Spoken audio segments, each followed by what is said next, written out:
पुढची बातमी बघूयात। राष्ट्रवादी काँग्रेसमध्ये गटातटाचं राजकारण सुरू असल्याची चर्चा सुरू आहे आणि असं असताना राष्ट्रवादीचे प्रवक्ते उमेश पाटील यांनी एक पोस्ट केलेली आहे, ज्या पोस्टनं सध्या खळबळ उडवून दिली आहे। पक्षाचं दादांवरती खरं प्रेम होतं तर दादांच्या माघारी त्यांच्या परिवारावरचं प्रेम कसं कमी होऊ शकतं असा सवालही उमेश पाटील यांनी केला।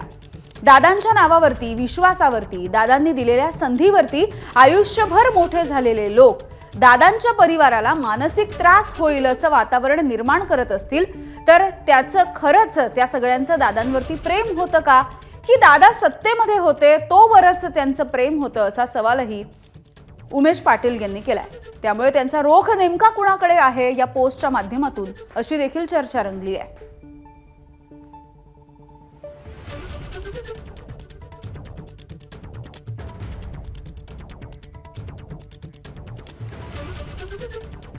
तर उमेश पाटील यांनी आपल्या ट्विटमध्ये नेमकं काय म्हटलंय, काय पोस्ट आहे आपण बघूया।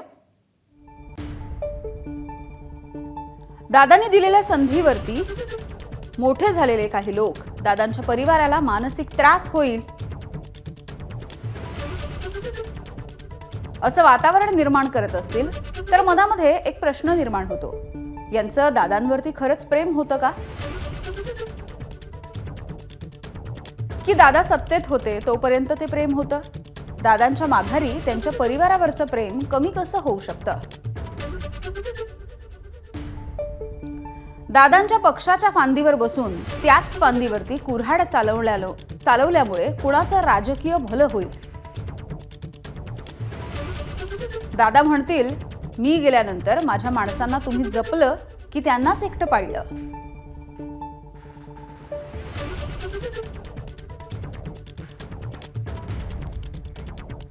तर या पोस्टच्या नंतर उमेश पाटील यांनी आता स्पष्टीकरण देखील दिलेलं आहे।